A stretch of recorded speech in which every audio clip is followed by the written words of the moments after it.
Bonsoir à tout le monde. Bonsoir. La foule est en délire. Et bah du coup, bienvenue dans cette émission qui en fait n'en est pas une parce qu'on est juste là en mode on n'a rien préparé, on a des bières, on a du houmous et puis Oui, on est là pour chips. discuter. Est-ce que tu peux nous dire qui tu es à part dessinatrice de Dino? Oh non, c'est mon travail pourtant. Alors bonjour, je m'appelle Clémence Dupont, tri choupi sur les réseaux sociaux. Vous pouvez me suivre sur Instagram, tu peux dropper mon Instagram dans le chat. Je suis dessinatrice de dinosaures, c'est mon vrai travail. Et je suis aussi prof, je dessine aussi des animaux, des paysages. Qu'est-ce que je fais? Je travaille pour la presse, pour l'édition, je travaille pour des magasins, je fais des motifs, je fais plein de boulot, plein de trucs qui nécessitent du dessin de dinosaures principalement. Voilà. Voilà, boulot de rêve. Boulot de rêve, mais On est là pour le... nous pourrions le penser certainement, mais ce n'est pas la vérité. Présente-toi, qui Ah. es-tu? Alors, pour ceux qui me connaissent pas, je suis coach en gestion du temps le jour et agent secret la nuit. Coach en gestion du temps, c'est un métier qui n'existe pas de base, mais j'ai vu qu'il y avait beaucoup d'indépendants qui, comme moi, galèrent à trouver justement leur planning, comment travailler efficacement, comment simplement trouver le temps pour le taf et la vie perso et kiffer tout ça quand même. Donc le maître mot c'est déculpabilisation. Et sinon quand je dis que je suis agent secret la nuit, c'est parce que je suis maître du jeu en escape game. Ok. Comment est-ce que tu t'es lancée? Alors, déjà pour situer, moi j'ai 28 ans, donc je suis pas dans ma première année d'exercice. Je travaille depuis 2017 vraiment à temps plein sur mon travail d'illustratrice et j'ai fait les beaux-arts. Ensuite, j'étais à Épinal pour les beaux-arts justement. Je suis venue à Strasbourg pour faire les arts déco et en parallèle des arts déco, j'ai fait un service civique. Qui était un service civique en 24 heures, donc j'avais moitié du temps dans le service civique et moitié du temps hors pour faire mon début de travail d'illustratrice. Et j'ai commencé à travailler sur des commandes d'affiches, des commandes de bouquins, de commencer à faire tout genre de choses. Et en fait, c'est venu petit à petit, donc j'ai commencé à faire de plus en plus de bouquins, d'avoir de plus en plus de commandes, d'avoir une activité de plus en plus accrue sur les réseaux sociaux. Je pense qu'il y a un truc qui nous intéresse, c'est surtout comment t'as été en contact avec des éditeurs en fait qui t'ont demandé dessine-moi un dino, tu vois. Le truc qui est assez trompeur, c'est que moi je démarche pas, les gens viennent vers moi. Par contre, c'est vrai qu'au début, ce que j'ai fait, c'est que j'avais un book qui était un petit peu... qui était prêt, donc je travaille dans l'illustration, donc j'ai des choses à montrer. J'avais préparé un book, un PDF, en gros, avec quelques images que je trouve intéressantes, des choses que j'étais capable de faire et qui me plaisaient de dessiner. Et je les ai envoyées à, je sais pas, 4-5 maisons d'édition, peut-être un petit peu moins, ou des magasins, des magazines, des gens avec qui j'avais vraiment envie de bosser. Et en gros, c'était un mail qui disait « Coucou, j'existe ». Je me lance, voici mon book en portfolio, mes réseaux, n'hésitez pas à me recontacter si vous avez besoin. Et 4-5 boîtes, et il y en a, toutes m'ont répondu en mode ou bien désolé on n'a pas de quoi faire mais on s'abonne à votre page. Et d'autres qui m'ont dit alors là on n'a pas vraiment de projet pour ça mais on reviendra vers toi et c'est ce qui m'a permis d'avoir quelques petits débuts de bouquins. Il y a notamment une expérience que j'ai eue, c'est j'avais contacté une revue d'illustrateurs qui faisait de la BD. Et je les avais contactés en disant que voilà, j'existe, j'aime bien votre travail, si jamais vous avez besoin d'une illustratrice, moi je suis là. Hein. Et ils m'avaient dit, alors pour la revue, non, mais on gère aussi une maison d'édition que j'adore. Ils m'avaient dit, si tu passes à Paris par hasard, donc moi je suis à Strasbourg, dis-nous. Moi j'étais, bah je prends mon billet. Hein. Et je leur avais dit, bah d'accord, est-ce qu'on peut se rencontrer? On était allés prendre un café. Ils avaient flashé sur un de mes boulots de diplôme, qui était une sorte de petit livre dépliant. Ils m'avaient dit, ça on adore, on aimerait bien l'éditer. Je fais, bah non, ouais. Faudrait le recommencer, c'est pas assez bien. C'est le livre, c'est La Grande Expédition. À côté, il y a l'auto-édition où en gros on fait tout ça, mais tout seul. C'est beaucoup plus de travail et là j'avais fait un calendrier 2018 que j'ai fait sur Ulule, donc un financement participatif. Concrètement, tes journées, elles ressemblent à quoi? J'ai longtemps essayé de me tenir à des horaires de salarié parce que quand on est illustration artiste, on va souvent nous rabâcher gentiment ou moins gentiment qu'on ne fait pas un vrai métier. Donc j'ai voulu me coller à des horaires de salarié, des horaires de bureau pour pouvoir me prouver que j'avais vraiment un vrai taf. Donc je m'étais forcée à faire du 9h jusqu'à 18-19h. Spoiler alert, ça ne marche pas. Et avant ça, quand j'ai commencé à travailler en tant qu'illustratrice, je me suis retrouvée très genre par exemple, je me levais à 13h parce que je m'étais couchée à 5h du matin. Et donc j'étais efficace à 15h, sauf que à 19h, il fallait que j'aille faire des courses parce que les magasins allaient fermer.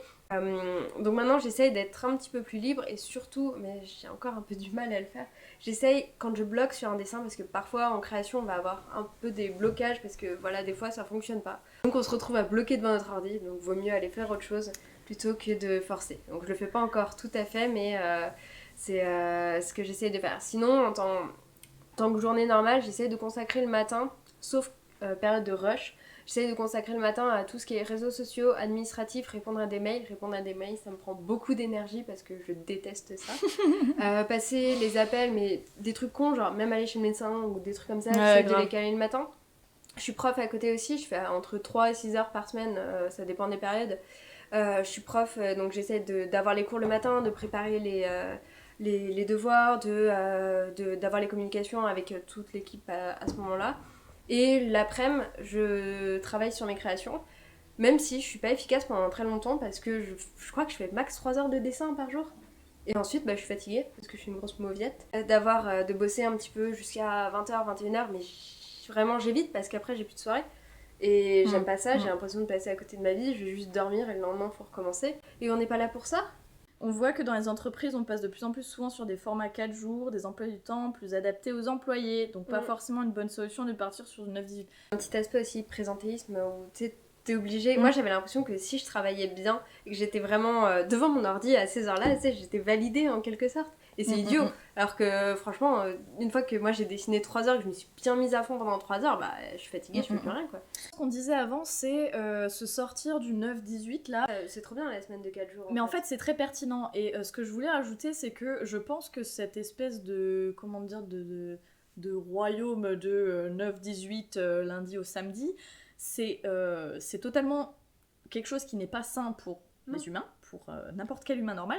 Pour la plupart des gens, on va pas se mentir, hein, ça mène au burn-out. Hein. Je pense qu'en fait le 9-18 heures, c'est peut-être pas un rythme aussi intense que moi quand je fais mes 3 heures vraiment de l'après-midi de dessin. Parce que tu fais tes pauses, tu vas voir tes collègues, tu parles un petit peu à la machine à café, t'as une vie sociale, t'as peut-être un petit peu plus doux que quand t'es vraiment indépendant ou t'es stressé. Après, j'espère qu'il n'y a pas des gens qui font 9h-18h à fond avec quelqu'un qui est derrière, genre, ils sont où tes objectifs? C'est bon, t'as rempli? Si, ça arrive en fait. Alors, ça arrive, hein, mais honnêtement, dans les 9-18, déjà, je pense que tu peux rajouter 1 heure de bouffe normalement. De déjeuner. C'est 2 heures peut-être de pause et puis t'as les pauses à la machine. T'as les pauses.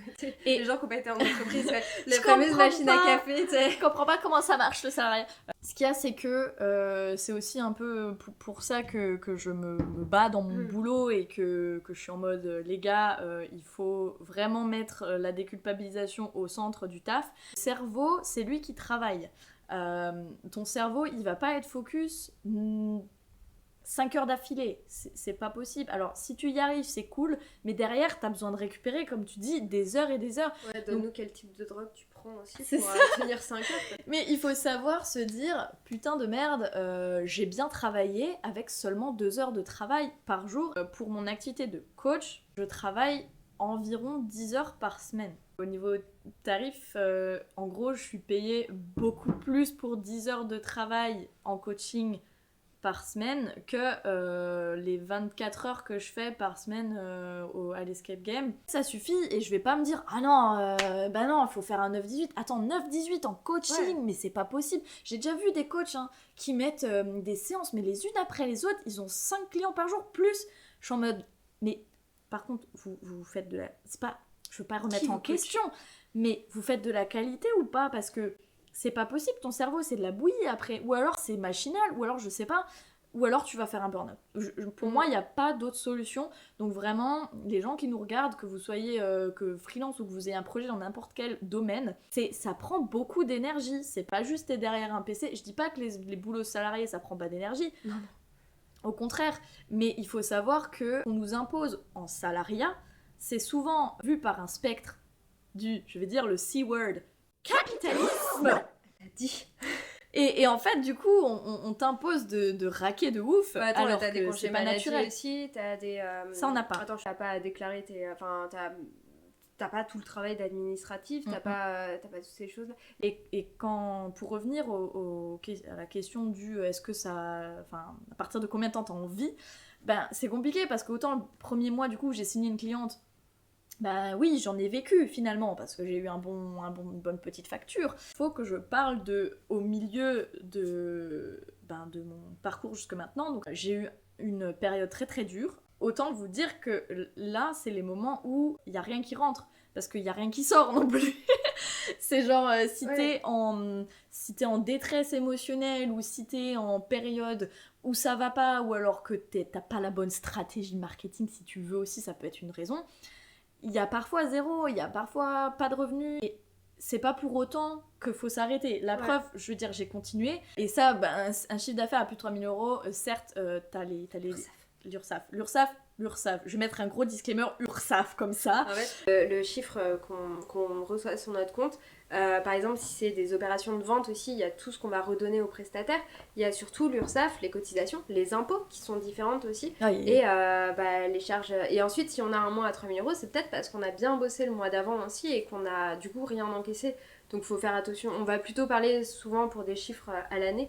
Moi je disais par rapport à ça, quand tu disais que tu avais eu un gros client et ensuite plus rien, en tant qu'illustratrice aussi, moi quand c'était le cas, je dessinais beaucoup sur les réseaux sociaux. Donc il y en a peut-être qui me suivent sur Twitter ou sur Instagram depuis un moment. Il y a une époque où je dessinais beaucoup plus sur les réseaux sociaux parce que j'essayais de me faire la main sur des trucs. Et là maintenant, c'est ce pourquoi on me démarche. C'est des dessins que j'ai fait à ce moment-là et je me dis, ah cool, ça a bien payé. Et puis moi, ce que je dis toujours, c'est qu'il vaut mieux ne pas travailler que de travailler sur un projet qui va vous prendre trop de temps, va vous mettre en déficit financier et surtout va vous faire du mal. Enfin, quelque chose qui va vous dégoûter ou quelque chose qui va vraiment pas bien se passer. Voilà, vaut mieux vraiment pas le faire.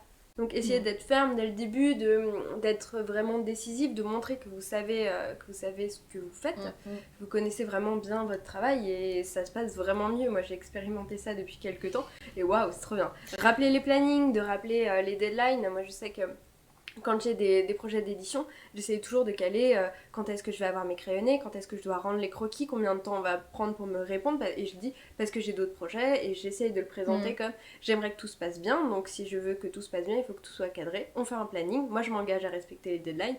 Faites-le aussi. Et en étant ferme, décisif comme ça se passe vraiment, vraiment bien. Et je vous encourage vraiment à être bien ferme comme ça, bien décisif. Et surtout à être, je pense aussi directif un peu, dans le sens où, du coup, ça va se passer comme ça. Les croquis, je vous les rends là, je vous laisse à peu près ça pour valider. Si vous avez besoin de temps, il n'y a pas de souci. Par contre, ça prendra du retard. Chacun fait comme il veut, hein. Mais c'est vraiment, c'est ça que je fais souvent avec des clientes qui sont dans le graphisme ou qui sont freelance et qui du coup rendent des projets, des articles de blog, peu importe. C'est vraiment, c'est une collaboration. Donc quand on est freelance, il faut pas se laisser marcher sur les pieds. Et c'est pas une question de j'ai un caractère fort ou j'ai un caractère faible, hein. Si tu le fais pas, tout simplement, en fait, ça va t'en pâtir qu'à toi. Parce que du coup, tu vas péter ton organisation et tu vas travailler beaucoup plus et du coup, tu vas te surmener. Donc, juste prévoyez une bonne organisation, hein. Faut pas se forcer parce que t'es pas dans le bon mood en fait. Et après, moi, je me dis, c'est du travail. Bon, j'ai la chance de faire un métier créatif et c'est quand même cool de dessiner des dinosaures, d'en faire des slips, de faire des livres. Mais moi je sais que j'ai loupé des soirées, j'ai loupé des événements, j'ai loupé des vacances, plein de choses à cause de mon travail, à cause de bouclage, parce que je m'étais mal organisée ou parce que j'accordais beaucoup trop d'importance à mon travail. Et c'est pas ça qui restera plus tard. Oui, c'est bien de faire des slips dinos, c'est bien de faire des bouquins, des trucs comme ça, mais il me faut quand même des souvenirs avec des vrais gens à côté. C'est... La question là, qu'est-ce qui est le plus dur dans ton métier ? Ouais, qu'est-ce qui est le plus dur dans ton métier ? Franchement, le dessin de tracteur. Je pense que le plus dur, c'est de... Attention, un peu triste, c'est quand le dessin et ce pourquoi j'ai fait mes études et ce pourquoi j'ai investi autant de temps devient une contrainte et quand j'ai plus envie de dessiner. Là, je suis sur une période en ce moment où j'ai pas envie, c'est compliqué de me mettre sur mon bureau, j'ai pas envie de dessiner, rien ne me va, je suis ronchon. Et ça, c'est un peu compliqué alors que je fais un métier franchement qui est très intéressant, qui je trouve super, qui est vraiment... qui est cool quoi, c'est un métier franchement plutôt stylé. Et j'en ai plus envie parce que justement j'ai investi trop de temps, j'ai accepté des choses qui du coup fonctionnaient pas bien pour moi et qui étaient trop contraignantes et c'est ça je pense qui est compliqué, c'est juste de plus être heureuse de devoir dessiner. Pour moi la pire chose c'est, je dirais l'instabilité et le vrai mot pour moi c'est la précarité. Je vais pas dire que je suis dans une situation précaire, c'est pas ce que je veux dire. La précarité, la définition, si vous allez voir sur Google, Ça veut dire l'instabilité, l'incertitude. Et c'est exactement ça que je vis tous les jours. J'ai beau faire un mois super bien qui me permet de m'acheter un PC, et encore c'est une nécessité avec mon métier, hein. Mais j'ai beau avoir ça, je vais être en mode oh putain, mais est-ce que le mois prochain j'aurai assez pour payer mon loyer quoi. Être à son compte c'est précaire parce que tu ne sais pas combien tu vas faire le mois prochain, à moins que tu aies des revenus réguliers. D'une manière ou d'une autre, par exemple t'es prof, tu sais que t'as ton contrat avec l'école, ça c'est plutôt sympa. C'est trop bien. Je sais que je vais continuer à travailler pour tous les jours, mais comme on a dit avant, quand tu fais un truc aujourd'hui, ça portera ses fruits dans 1, 2, 3 semaines ou 4 mois. Donc en fait, tu ne sais jamais si tu vas continuer de vivre de ce que tu fais. C'est moche. Ouais. Ouais. Ouais, hein. Alors du coup, on va faire un petit ASMR bière pendant que mon modérateur modère. Il modère ? Mon modérateur va modérer. Merci le modérateur de modérer. Non. Non, je suis pas très mariage. Perso, moi j'ai beaucoup de mal à me remettre à dessiner pour moi parce que j'ai tendance à penser que tout doit être un projet et tout doit être financièrement rentable. Ouais. Et c'est assez compliqué. À un moment, j'avais fait une série de peintures avec des dinosaures et des paysages. Et à partir du moment où c'est devenu un travail, une commande, où ça a été monétisé parce que je devais en faire un calendrier, une édition, où je savais que ça allait me rapporter de l'argent, et donc il y avait une pression, c'est devenu plus compliqué. Après, je pense que c'est tout à fait possible, mais là, ça va devenir de l'organisation et de l'espace de travail. Moi, je me rends compte que sur mon bureau, j'ai mon ordi, ma tablette, mon carnet avec mes notes, avec tout ça, et j'ai pas de... si je veux peindre, je dois tout pousser pour faire de la peinture. Et franchement, c'est chiant.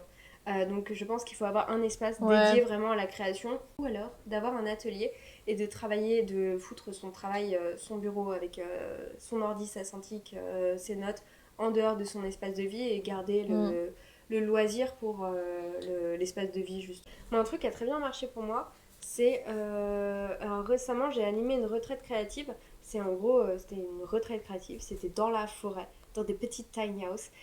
C'est Parenthèse Tiny House, vous pouvez aller voir sur Instagram. Et en gros, il y avait des meufs qui étaient dans leur petite roulotte, qui suivaient des cours de dessin, et moi j'étais là pour leur apprendre des trucs au niveau de la couleur.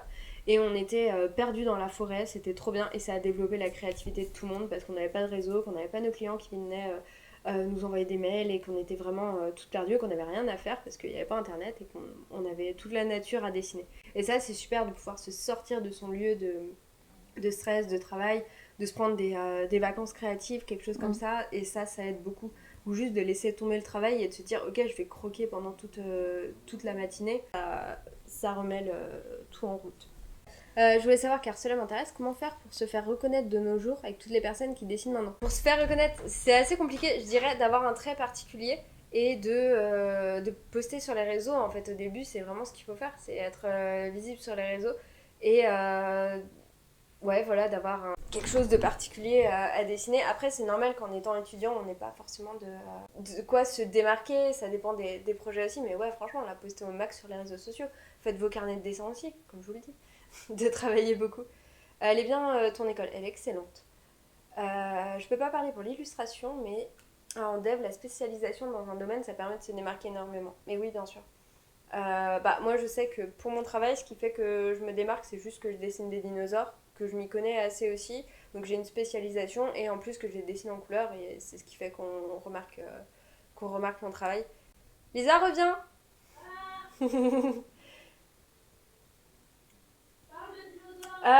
Des dinosaures. Préhistoric Planet. Ça joue aussi sur le développement de son propre style. À force d'avoir un style bien à soi, on se démarque des autres artistes. Oui, c'est ça. Ne pas essayer de copier les autres artistes. Je le vois beaucoup de jeunes artistes qui vont aller copier d'autres illustrateurs. Il y avait un moment une grosse tendance de blog BD, et beaucoup des meufs qui ont bien progressé là-dedans. Et d'autres meufs qui maintenant copient un petit peu ce qu'elles font. Et ça se voit, et c'est triste. On est en train de faire du faux machine, et c'est assez triste. Je pense que personne ne réussit bien sa vie de freelance. Enfin, on voit beaucoup, ce que tu disais, des freelance, des entrepreneurs qui font des trucs tout à l'air parfait. Ils ont tout de suite un joli bureau bien rangé, ils mangent tous sainement, ils dorment bien 8 heures par jour. C'est ça. Ils font le sport. Attends, c'est vraiment pas des créatifs. Hein. Ouais, et... C'est Pérez qui a gagné. Quoi? Et Leclerc, il est combienième? Je vous laisse débriefer. Mon préféré, c'est Ricardo. Mais vraiment, ouais, non, c'est... Verstappen 3, 4 Leclerc. Oh là là, qu'est-ce qui s'est passé? Ouais, il se passe... du coup, Hamilton, il est combien? on est content, et on est content de voir qu'on n'est pas seul dans... Troisième Hamilton. Troisième Hamilton? Ah non, quoi? Non, c'est Verstappen qui est troisième. Hamilton, c'est mon préféré. Enfin, c'est pas mon préféré. Mon préféré, c'est Ricardo parce qu'il a franchement un joli sourire. C'est ça. Ah si, conseil pour des futurs freelance, ce que je répète tout le temps à mes étudiants, portez des lunettes si vous avez besoin, vous approchez pas trop proche des écrans. Moi, j'avais pas de lunettes avant mon entrée aux Beaux-Arts et je crois que ma vue, elle est descendue à 70%. Mieux. Le fait d'avoir une bonne lumière pour travailler, Une taupe, d'avoir oui. un bon setup. Et en fait, j'avais vu sur Twitter à un moment passer une infographie comme quoi il fallait avoir le dos droit, avoir les pieds qui touchaient le sol quand on travaille sur l'ordinateur. Ouais, c'est ça. Hein, on est d'accord. Poser le coude sur une surface. Ou alors il faut avoir une chaise qui voilà, coûte 500 balles. Du coup, bah après, on va marcher comme ça dès qu'on sera vieux. Hein. Oh, de toute façon, on n'aura pas de retraite. Hein, alors moi, j'ai pour projet de mourir très tôt. Oui, bah c'est ça. On va faire. Oh la déprime de ce live. On finit sur une bonne note, en mode, bah voilà, l'entrepreneuriat, ça fait mourir jeune. Parce qu'on est stressé tout le temps. Il nous faudrait 10 fois plus de vacances. Mais bon, la vie. Non, mais alors, terminons sur une bonne note. Qu'avons-nous appris aujourd'hui? Pourquoi on a choisi ça? Parce qu'on est libre. Franchement, oui, le plaisir de se lever à 11h si on a envie et d'aller faire les courses un mercredi à 15h quand il n'y aura personne, c'est trop bien. Ou d'aller prendre des rendez-vous en pleine semaine et de pouvoir bosser un dimanche où on a franchement rien à foutre. Là, on a parlé des mauvais côtés parce que c'était important aussi de parler des mauvais côtés. C'était un peu le but de ce live parce qu'on entend beaucoup parler des milliers d'euros de chiffre d'affaires que se font des entrepreneurs sur Insta, des dizaines de milliers d'euros par mois, enfin des trucs comme ça. Vraiment complètement abusé ouais, c'est trop bien, tu travailles dans des cafés. Alors en fait non, si tu travailles dans des cafés et que tu te fais des milliers d'euros d'entrepreneurs, enfin de chiffres mensuels, c'est juste parce que tu exploites des gens à mon avis. Je pense que peu importe qui tu es, si t'es introverti, extraverti, quand tu te lances à ton compte, juste un moment dans ta vie, faut prendre tes couilles en main, faut les poser sur la table. Que ce soit pour signer un bail, que ce soit pour dire salut j'existe, que ce soit pour t'assumer en mode ce que je fais c'est cool. Voilà, je pense que ce sera le mot de la fin. Qu'est-ce qu'on a retenu de ce live? Envoyez des mails qui disent salut j'existe, donc vous montrez votre portfolio, vous montrez un truc très bref à des entreprises très très ciblées, donc vous en choisissez 5, vous personnalisez vraiment votre mail. Pourquoi est-ce que vous voulez voir cette entreprise? Vous leur envoyez un portfolio, un mail avec votre contenu en disant j'existe. Je pense que mon contenu il est adapté à votre entreprise. Je vous laisse me recontacter si jamais ça vous plaît. Au pire, elles vous suivront sur les réseaux sociaux et au mieux, vous aurez vraiment une offre avec eux. Qu'est-ce qu'on a appris d'autre? L'entrepreneuriat, c'est compliqué, il faut faire attention au burn-out et à bien cadrer son temps et on n'est pas des salariés. Déculpabilisation. C'est ça. On a des prix plus élevés parce que c'est un travail qui pourrait s'apparenter à du luxe, il n'est pas nécessaire. Et qu'est-ce qu'on a appris? Que le modérateur devrait intervenir plus vite. On n'utilise pas le noir sorti du tube, car ça donne des couleurs pâles. Que Préhistorique Planet c'est bien, que Jurassic World le 3e opus sort bientôt, mais que franchement Préhistorique Planet c'est mieux. Qu'Ankylosaure c'est un dinosaure nul, que Triceratops c'est le meilleur des dinosaures, et que franchement tout le monde falsifie ses fiches de paie pour louer un appart. Allez, j'espère que ça vous a plu. Vous pouvez aller certainement suivre Clem Dupont sur Instagram, et sur Twitter pour tirer beaucoup du de bas. blagues. Voilà, Choupi sur Twitter. Il y a tous mes réseaux là-haut. Bisous tout le monde. On vous souhaite une bonne soirée. À très bientôt.